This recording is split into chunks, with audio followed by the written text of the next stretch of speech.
A theodical explanation must first meet two factors that are required for success. Factor 1. God will compensate and ensure the defeat of evils in the lives of sentient creatures who suffered.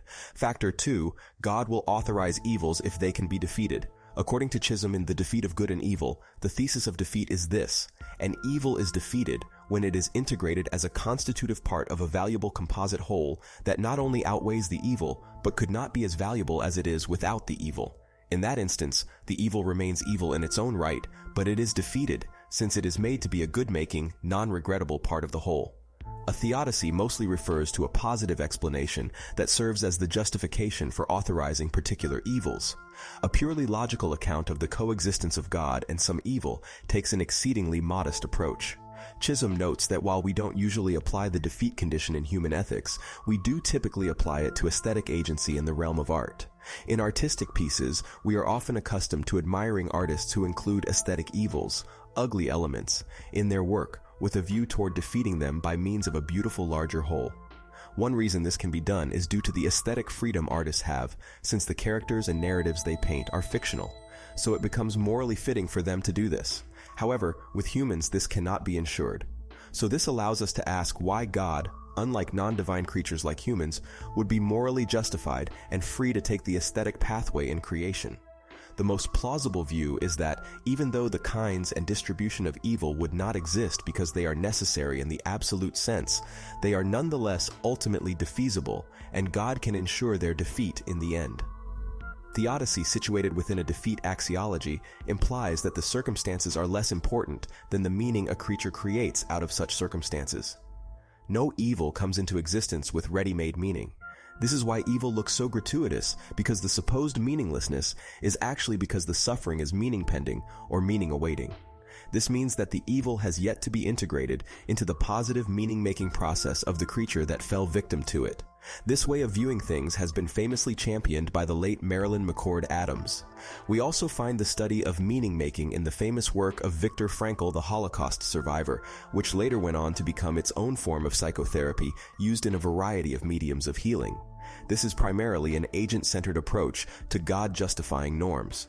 For God's goodness to be retained, an agent must be able to individualize their suffering and come to see how God loved them. The history of their life must become self-endorsed. Many times theodicists will neglect the importance of this aspect by focusing on what kinds of goods could or do arise from sufferings.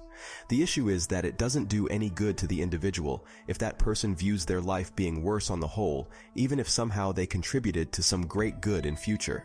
There is principle that I believe is helpful in articulating the normative constraints for any omnibenevolence retaining explanation. The ultimate goodness principle, UGP.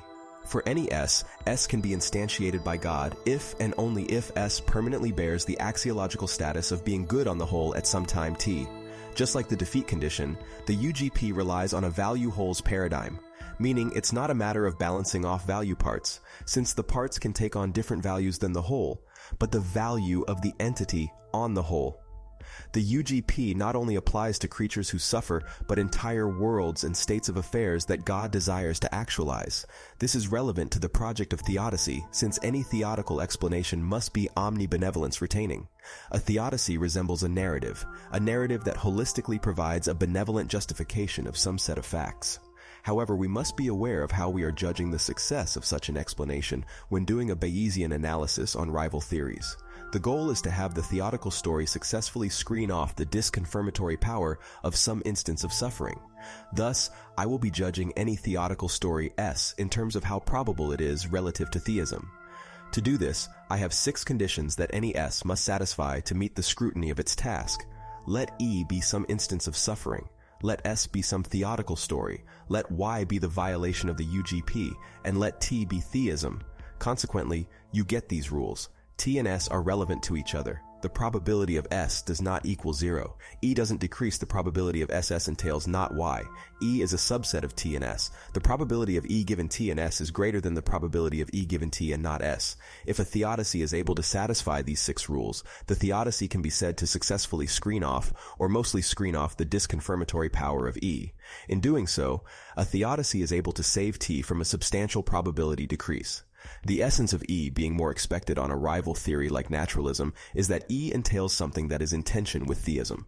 For example, if an evil entails that some creature never had the potential to incur a life that is good on the whole, then this instance of evil can be said to disconfirm theism. This is because such entailments are not omnibenevolence retaining. We must also keep in mind that the engine of any theistic prediction is an assumed axiology conjoined with the hypothesis of theism. Allow me to elaborate. God's omniscience and omnibenevolence allow God to accurately perceive the value of any state of affairs. For this treatment, I am assuming that axiological truths are necessary truths. This isn't required for theistic predictions to be made, but I personally believe it makes the process much easier. Since God knows all true propositions and believes no false ones, God knows what kinds of states are valuable. Because God is wholly good, God will be drawn towards the good and motivated to realize values because the nature of perfect goodness is self-communicative. These theses are known as motivational internalism and the diffusiveness principle. Motivational internalism states that agents act towards perceived goods, and the diffusiveness principle states that goodness is necessarily diffusive of itself. With these two theses present, whatever states of affairs we have reason to believe are valuable are ones that theism predicts. This allows us to take stock of a multiplicity of value theories to inform us about what states are indeed valuable. A theologian, Paul Draper, uses an illustration in his publications on arguments from evil, where two individuals, Natty and Theo, represent the process of assigning probabilities to theism and naturalism based on what they observe. Natty is the naturalist, and Theo is the theist. The illustration is supposed to represent the process of starting with a certain antecedent expectation of what to observe based on value judgments. For Theo, he starts out with background information, informing him that horrendous suffering is not something he should learn that the world contains. While Natty, on the other hand, is unsurprised by this fact, since on her background information, the world is indifferent towards the moral domain.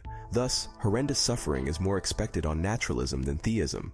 The issue here, however, is not that theism makes a false prediction. Rather, it is with Theo's auxiliary assumptions about what values he should find. The right procedure in this scenario is to test whether theism, the auxiliary assumption, or both, are at fault for failing to predict the data. We cannot readily know this information in advance. Thus, to test which is at fault will require that we reach into our bag of value theories and check whether they indeed do map onto the world. We could have two axiologies, A1 and A2, and the data on A1 relative to theism could be lower than on naturalism. On further investigation, however, we could learn that A2 either defeats the impact of the data altogether or positively confirms it. The auxiliary assumption could be some value theory or an entire theodical story about the fate of creatures who suffer. Philosopher John Hick's maxim of no theodicy without eschatology is important here, since I personally think that the only God-justifying explanation of horrendous suffering is one that necessitates an afterlife for due compensation and defeat, and the evolution of consciousness such that the creature can see the good for what it is, and the envelopment into the divine will render the impact of such an evil infinitely small. John Schneider and Trent Dougherty both posit animal universalism in their theodical projects. This is how I think theodicy can be a successful project against atheism's strongest a posteriori argument.